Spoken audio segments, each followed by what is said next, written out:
Hi hello friends, ಹೇಗಿದ್ದೀರಾ ಎಲ್ಲರೂ? ನಾನು ಚೆನ್ನಾಗಿದ್ದೀನಿ, ನೀವು ಚೆನ್ನಾಗಿದ್ದೀರಾ ಅಂತ ಭಾವಿಸ್ತೇನೆ. ನಾನು ತ್ರಿಶೂರ್ಪುರಂ ಮಧ್ಯ ಟೈಮಲ್ಲಿ ನಾವು ಹಾಗೆ ರೌಂಡ್ ಹೊಡಿಯೋಣ ಅಂತ ಹೋಗ್ತಾ ಇದ್ವಿ. ಆನೆಗಳನ್ನ ನೋಡ್ಬೋದು ನೀವು. ತುಂಬ ಬಿಸಿಲಿರೋದ್ರಿಂದ ಆನೆಗಳಿಗೆ ಸ್ನಾನ ಮಾಡಿಸಿ ಕರ್ಕೊಂಬಂದು ಸ್ವಲ್ಪ ರೆಸ್ಟ್ ಮಾಡಿಸ್ತಿದ್ದಾರೆ. ಏಕೆಂದರೆ ಮತ್ತೆ ಜಾತ್ರೆಗೆ ಆನೆಗಳನ್ನ ತೊಗೊಂಡೋಗಿ ಅದನ್ನು ರೆಡಿ ಮಾಡಿ ಅದಕ್ಕೆಲ್ಲ ನೆತ್ತಿಪಟ್ಟ ಡೆಕೋರೇಷನ್ಸ್ ಎಲ್ಲ ಆನೆಗಳಿಗೆ ಮಾಡಿ ಕರ್ಕೊಂಡು ಹೋಗ್ತಾರೆ. ದೇವ್ರನ್ನೆಲ್ಲ ಕೂರಿಸಿ ಅದಕ್ಕೋಸ್ಕರ ನೋಡ್ಬೋದು ನೀವು. ತುಂಬ ಬಿಸಿಲಿರೋದ್ರಿಂದ ಮತ್ತು ತುಂಬ ಸೆಕೆ. ಅದಕ್ಕೋಸ್ಕರ ಆನೆಗಳಿಗೆ ನೀರು ಸ್ವಲ್ಪ ತಂಪಾಗಲಿ ಅಂತ ನೀರು ಹಾಕಿ ಆಮೇಲೆ ಕರ್ಕೊಂಡೋಗಿ ರೆಸ್ಟ್ ಮಾಡಿಸ್ತಾರೆ. ಅದಾದಮೇಲೆ ನೆಕ್ಸ್ಟು ಇದಕ್ಕೆ ಕರ್ಕೊಂಡು ಹೋಗ್ತಾರೆ ಪೂಜೆಗೆ. ಅದಕ್ಕೋಸ್ಕರ ನಾವು ಆನೆನ ನೋಡಲಿಕ್ಕೋಸ್ಕರ ಅಲ್ಲಿ ವೆಯ್ಟ್ ಮಾಡ್ತಿದ್ವಿ. ನೋಡ್ಬೋದು ನೀವು, ನನ್ನ ಲೈಫಲ್ಲಿ ನಾನು ಫಸ್ಟ್ ಟೈಮ್ ಎಷ್ಟು ಹತ್ತಿರದಿಂದ ಆನೆಗಳನ್ನ ಈ ರೇಂಜಲ್ಲಿ ನೋಡ್ತಿರೋದು. ಭಯನೂ ಇತ್ತು, ಬಟ್ ಅಷ್ಟೇ ಖುಷಿಯಾಗೂ ಇತ್ತು ನೋಡಲಿಕ್ಕೆ.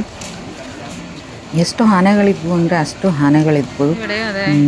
ಒಂದು ನೋಡುವಾಗಂತೂ ಅಷ್ಟು ಖುಷಿ ಆಗ್ತಿತ್ತು. ಯಾಕಂದರೆ ಆನೆಗಳನ್ನ ನೋಡೋದೇ ಒಂದು ಖುಷಿ ಅಲ್ವಾ? ಯಾರಿಗಿಷ್ಟ ಇಲ್ಲ ಆನೆಗಳು ಅಲ್ವಾ? ನನಗಂತೂ ತುಂಬಾ ಇಷ್ಟ. ಹಾಗಾಗಿ ಸಿಕ್ಕಿದೆ ಚಾನ್ಸ್ ಅಂತ. ಯಾಕಂದರೆ ಜಾತ್ರೆ ಟೈಮಲ್ಲಿ ನಾವು ಫುಲ್ ಇನ್ನೇನು ಜಾತ್ರೆ ಆಲ್ಮೋಸ್ಟ್ ನಾನು ನಿಮಗೆ ಹಿಂದಿನ ವೀಡಿಯೋದಲ್ಲಿ ತೋರಿಸಿದ್ದೀನಿ. ನಾನು ತ್ರಿಶೂರ್ಪುರಮಲ್ಲಿ ನಾವು ವೀಡಿಯೋ ಮಾಡಿದ್ದೆ. ಹಾಗಾಗಿ ಅದನ್ನು ಮುಗಿಸಿ ನೆಕ್ಸ್ಟ್ ನಾವು ಸ್ವಲ್ಪ ಗ್ಯಾಪ್ ತೊಗೊಂಡಾಗ ಇಲ್ಲಿಗೆ ಬಂದ್ವಿ, ಈ ಪ್ಲೇಸಿಗೆ. ಆವಾಗ ಆನೆಗಳನ್ನ ಇನ್ನೂ ರೆಡಿ ಮಾಡ್ತಾಯಿದ್ರು ಇನ್ನೊಂದು ನೆಕ್ಸ್ಟ್ ಫಂಕ್ಷನಿಗೆ, ಪ್ರೋಗ್ರಾಮಿಗೆ. ನೋಡಿ ಎಷ್ಟು ಆನೆಗಳಿದ್ದಾವೆ ಅಂತ. ಇನ್ನೊಂದು ಸೈಡಲ್ಲಿ ಅಲ್ಲಿಗೆ ಬಿಡೋದಿಲ್ಲ ನಮ್ಮನ್ನ. ಈ ಆನೆಗಳನ್ನ ಅಲ್ಲಿಗೆ ತೊಗೊಂಡೋಗಿ ಬಿಡ್ತಾರೆ. ಸ್ವಲ್ಪ ಫುಡ್ಡು ಅದು ಇದು ಅಂತ ಕೊಟ್ಟು ಸ್ವಲ್ಪ ರೆಸ್ಟ್ ಮಾಡಲಿಕ್ಕೆ.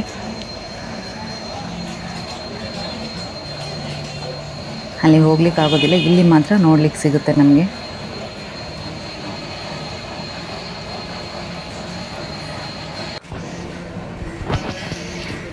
ಇದೆಲ್ಲ ಪೂಜೆಗೆ ತೊಗೊಂಡೋಗ್ತಾರೆ. ಏನು ಪೂಜೆಗೆ ಅಂತ ನನಗಷ್ಟು ಐಡಿಯಾ ಇಲ್ಲ, ಬಟ್ ಎಲ್ಲದನ್ನು ತುಂಬಿಸಿ ಇಟ್ಟಿದ್ರು ಮಾತ್ರ ಇದು ದೇವರಿಗೆ ಅಲ್ಲಿ ಪೂಜೆ ಮಾಡಲಿಕ್ಕೆ ತೊಗೊಂಡೋಗ್ತಾರೆ. ನೋಡ್ಬೋದು ನೀವು ಆನೆಗಳನ್ನ ಆಲ್ರೆಡಿ ರೆಸ್ಟ್ ಮಾಡಿ ಕರ್ಕೊಂಬರ್ತಿರೋ ಕೆಲವೊಂದು ಆನೆಗಳಿದು ರೆಡಿ ಮಾಡಿಕೊಂಡು ಇನ್ನು ಇದನ್ನು ಕರ್ಕೊಂಡು ಹೋಗ್ತಾರೆ ದೇವಸ್ಥಾನದ ಹತ್ರ. ಇದು ಏನಿದೆ, ಇದು ಇನ್ನೊಂದು ಊರಿನವ್ರದ್ದು. ಇದು ಎಂಟ್ರಿ ಕೊಡ್ತಾ ಇರೋದು ಇವಾಗ ನೆಕ್ಸ್ಟ್ ಪ್ರೋಗ್ರಾಮಿಗೆ. ಬೇರೆ ಊರಿಂದ ಅಂದರೆ ಕೇರಳದಲ್ಲಿನೇ, ತ್ರಿಶೂರಲ್ಲಿನೇ ಬೇರೆ ಊರು ಇರುತ್ತಲ್ಲ, ಅಲ್ಲಿಂದ ಬರ್ತಾ ಇರೋದು ದೇವರಿದು. ನೋಡಿ ಹೇಗೆ ಬರ್ತಾಯಿದೆ ಅಂತ ಆನೆಗಳು. ಸುತ್ತ ಮಧ್ಯದಲ್ಲಿ ದೊಡ್ಡ ಆನೆ ಇಟ್ಟರೆ ಅದರ ಪಕ್ಕದಲ್ಲಿ ಚಿಕ್ಕ ಚಿಕ್ಕ ಆನೆಗಳು, ಸ್ವಲ್ಪ ಚಿಕ್ಕದು, ಅದಕ್ಕಿಂತ ಸ್ವಲ್ಪ ಚಿಕ್ಕದು, ಹಿಂಗೆ ಸ್ಟೆಪ್ ಬೈ ಸ್ಟೆಪ್ ಥರ ಚೆನ್ನಾಗಿ ಕಾಣೋ ಥರ ಮಾಡಿ ಕರ್ಕೊಂಡ್ಬರ್ತಿದ್ದಾರೆ. ಎಷ್ಟು ಡೆಕೋರೇಷನ್ಸ್ ಮಾಡ್ತಾರೆ ನೋಡಿ. ನೋಡಿದ್ರೆ ಒಂದು ಗೌಜಲ್ಲ ಆನೆಗಳನ್ನ.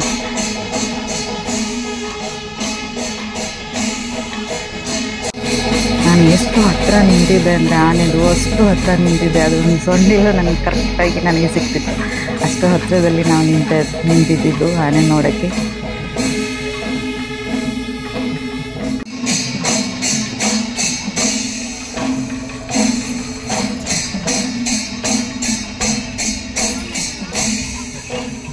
ನೋಡಿ ಕಾಲಿಗೆ ಗೆಜ್ಜೆ, ಕತ್ತಿಗೆ ಹಾರ, ಅದ್ರದ್ದು ನೇಮ್ ಸಮೇತ ಇದೆ. ಯಾವುದು ಆನೆ ಅಂತ ಮಲಯಾಳಮಲ್ಲಿ ನೇಮು ಇದೆ. ಅದಕ್ಕೆ ಆನೆಗಳಿಗೆ ಹೆಸರುಗಳನ್ನೂ ಇಟ್ಟಿದ್ದಾರೆ.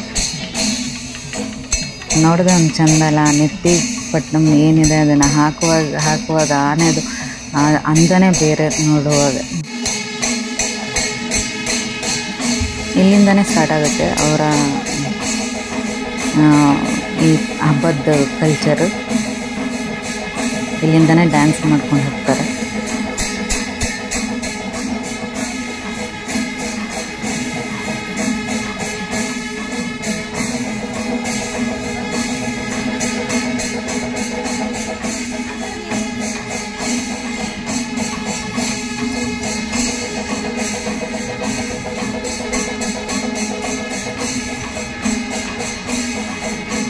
ಬ್ಯಾಲೆನ್ಸ್ ಮಾಡೋದೆಲ್ಲ ಎಷ್ಟು ಕಷ್ಟ ಅಲ್ವಾ ನಿಜವಾಗ್ಲೂ.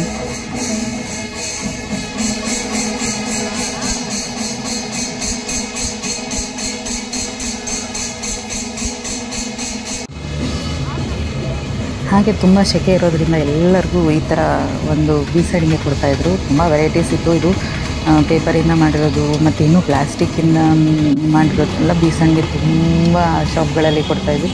ನಮಗೆ ತುಂಬ ಸೆಕೆ ಆಗ್ತಿರೋ ಕಾರಣಕ್ಕೆ ನಾವು ಕೇರಳದ famous sharbat, soda sharbat and ಖಾಲಿ ಸರ್ಬತ್ನ ಕುಡಿಯೋಕ್ಕೆ ತಗೊಳ್ತಾ ಇದ್ದೀವಿ.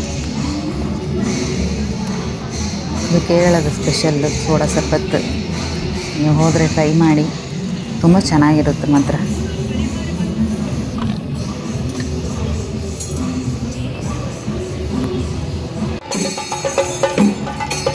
ನೆಕ್ಸ್ಟ್ ನೋಡಿ, ಇನ್ನೊಂದು ಆನೆನ ಕರ್ಕೊಂಡ್ಬರ್ತಿದ್ದಾರೆ. ಇದು ಮೇಯ್ನು ದೇವರನ್ನ ಇಟ್ಟು ಈ ಆನೆನ ಕರ್ಕೊಂಡ್ಬರ್ತಿದ್ದಾರೆ.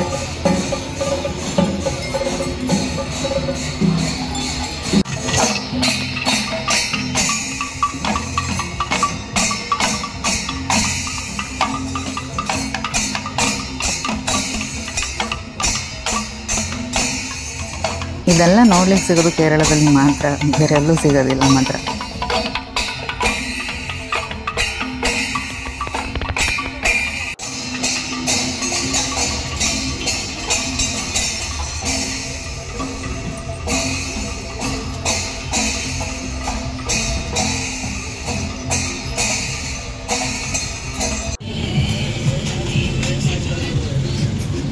ನೆಕ್ಸ್ಟ್ ನಾನು ವಾಟ್ರ್ ಮೆಲನ್ನಿಂದ ಒಂದು ಸರ್ಬತ್ ಮಾಡಿ ಕೊಡ್ತಾರೆ. ಚೆನ್ನಾಗಿರುತ್ತೆ, ಒಂಥರ ಚಿಕ್ಕದಾಗಿ ಕಟ್ ಮಾಡಿ ಅದಕ್ಕೊಂದು ಸ್ವಲ್ಪ ಐಸ್ ಕ್ಯೂಬು ಮತ್ತು ಸಕ್ಕರೆ ಎಲ್ಲ ಹಾಕಿ ಚೆನ್ನಾಗಿರುತ್ತೆ ಒಂಥರ. ನೆಕ್ಸ್ಟ್ ನಾವು ಇಲ್ಲಿಂದ ಮುಗಿಸಿ ಮತ್ತೆ ನಾವು ಅಲ್ಲಿಗೆ ಹೋದ್ವಿ ಆ ಪ್ಲೇಸಿಗೆ. ಯಾಕಂದರೆ ಇನ್ನೊಂದು ಊರಿನವ್ರು ಬಂದು ಇಲ್ಲಿ ಪ್ರೋಗ್ರಾಮ್ ನಡೆಸ್ಕೊಡ್ತಾರೆ, ಅದಕ್ಕೋಸ್ಕರ ನಾವು ಮತ್ತೆ ಎಂಟ್ರಿ ಕೊಟ್ವಿ ಇಲ್ಲಿಗೆ. ನೋಡ್ಬಂದು ನೀವು ಎಷ್ಟು ಜನಗಳಿದ್ದಾರೆ ಅಂತ.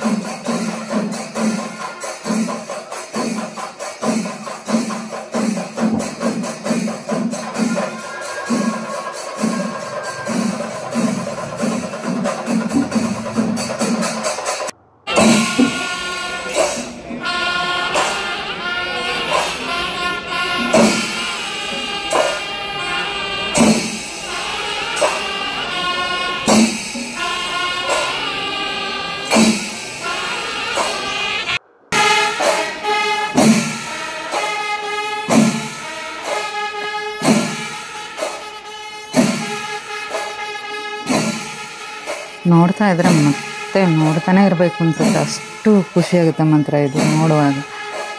ಕಳೆದೋಗ್ತೀವಿ ನಿಜವಾಗ್ಲೂ.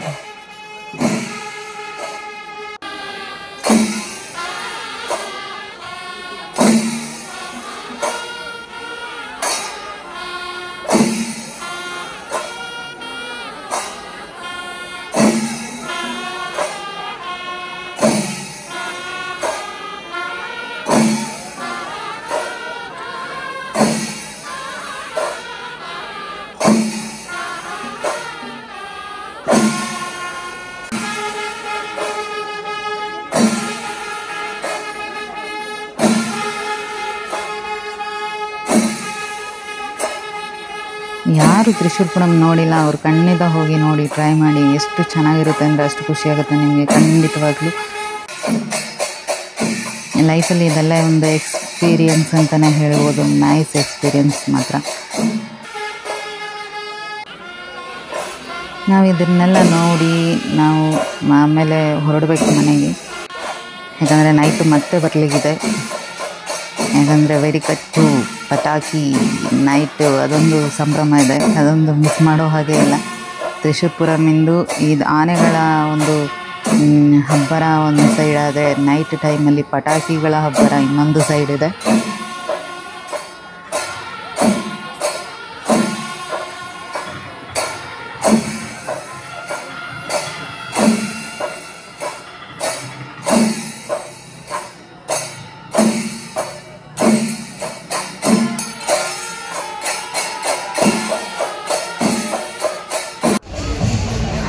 ಈಗ ನಾವು ಮನೆಗೆ ಹೋಗಿ ನೈಟು ವಾಪಸ್ ಬಂದಿದ್ದು ನಾವು. ಯಾಕಂದರೆ ತುಂಬ ಬಿಸಿಲು, ಸೆಕೆ ಆಗ್ತಿರಲಿಲ್ಲ. ಹಾಗಾಗಿ ಒಂದು ಸ್ವಲ್ಪ ರೆಸ್ಟ್ ಮಾಡೋಣ ಅಂತ ಹೋಗಿ ಮತ್ತೆ ರಿಟರ್ನ್ ನೈಟ್ ಟೈಮಲ್ಲಿ ಬಂದು ನೋಡ್ಬೋದು ನೀವು. ಒಂದು ಮೇ ಬಿ ಒಂದು 7:30 8:30 ಆಗಿರ್ಬೋದೇನೋ ಮೇ ಬಿ, ಅಷ್ಟೇ. ಅಲ್ಲೆಲ್ಲ ರೌಂಡ್ ಮಾಡಿಕೊಂಡು ಫುಲ್ಲು ಪ್ಲೇಸಸ್ನೆಲ್ಲ ನೋಡಿಕೊಂಡು ತುಂಬ ಚೆನ್ನಾಗಿರುತ್ತೆ ಒಂಥರ. ನೈಟ್ ಟೈಮಲ್ಲಿ ಅಷ್ಟು ಜನ ಇದ್ದರು ಮಾತ್ರ. ಒಂಥರ ವೈಬ್ ಚೆನ್ನಾಗಿರುತ್ತಲ್ಲ ಅಂದ್ಬಿಟ್ಟು ನಾವು ಫುಲ್ಲು ರೌಂಡ್ ಹೊಡಿತಾ ಇದ್ವಿ. ಇನ್ನೂ ಆನೆಗಳದ್ದು ಪೂಜೆ ಎಲ್ಲ ಮುಗ್ದಿಲ್ಲ, ಅಲ್ಲಿ ಇನ್ನೂ ಜಾತ್ರೆ ನಡೀತಾನೆ ಇದೆ.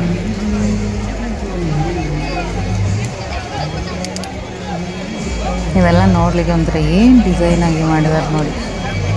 ಇದೆಲ್ಲ ತ್ರಿಶೂರ್ ಟೆಂಪಲ್, ವಡಕನಾಥನ ಟೆಂಪಲ್ಲಿಗೆ ಎಂಟ್ರಿ ಕೊಡೋ ಮುಂಚೆ ಇದೆಲ್ಲ ಸಿಗೋದು ನಮಗೆ ನೋಡಲಿಕ್ಕೆ.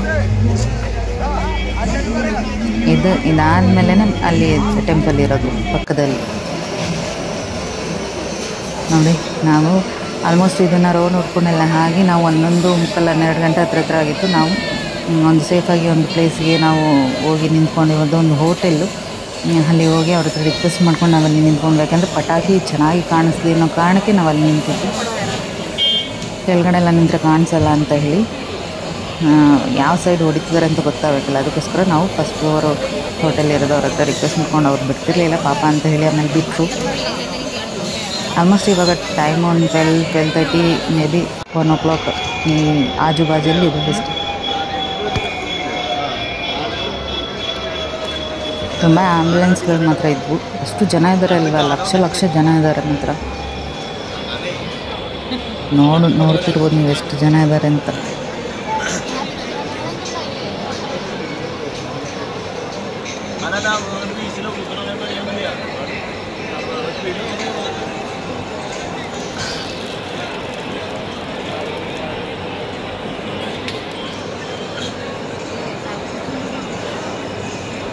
ಇವರೆಲ್ಲ ಈಗ ಬಂದು ಜಮಾಯಿಸಿರೋದು ವಡಿಕಟ್ಟು ಅಂದರೆ ಪಟಾಕಿನ ನೋಡಲಿಕ್ಕೆ. ಇದೇ ತ್ರಿಶೂರಿಂದ ಒಂದು ದೊಡ್ಡ ಒಂದು ಪಟಾಕಿ ಇದು ಒಂದು ಹಬ್ಬ. ತ್ರಿಶೂರ್ಪುರಂ ಬೆಳಗ್ಗೆಯಿಂದ ನೈಟ್ ತನಕ ನಡೆದರೆ ನೈಟ್ ಮಧ್ಯರಾತ್ರಿಯಲ್ಲಿ ಪಟಾಕಿ ಹೊಡಿತಾರೆ.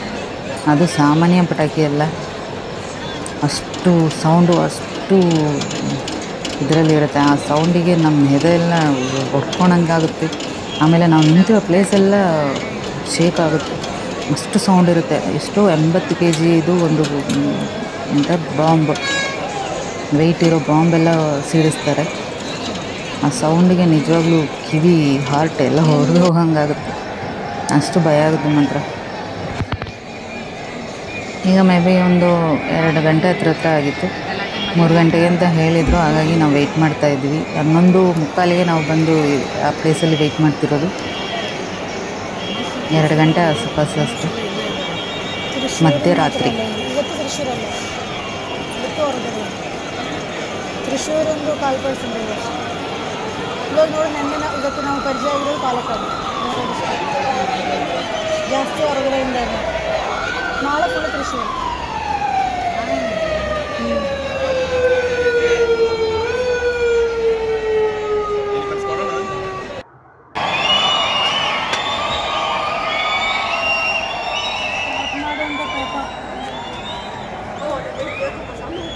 ಮೂರುವರೆಗೆ ಅವರು ಪಟಾಕಿನ ಹೊಡಿತೀವಿ ಅಂತ ಹೇಳಿದ್ರು, ಅನೌನ್ಸ್ ಮಾಡ್ತಿದ್ರು. ಹಾಗಾಗಿ ನಾವು ವೆಯ್ಟ್ ಮಾಡ್ತಾಯಿದ್ವಿ. ಇನ್ನೇನು ಟೈಮ್ ಇದೆಯಲ್ಲ, ಇನ್ನೂ 1.5 hour ಟೈಮ್ ಇದೆಯಲ್ಲ ಅಂತ ವೆಯ್ಟ್ ಮಾಡಿಕೊಂಡು ಹಾಗೆ ಕಾಯ್ಕೊಂಡಿದ್ವಿ.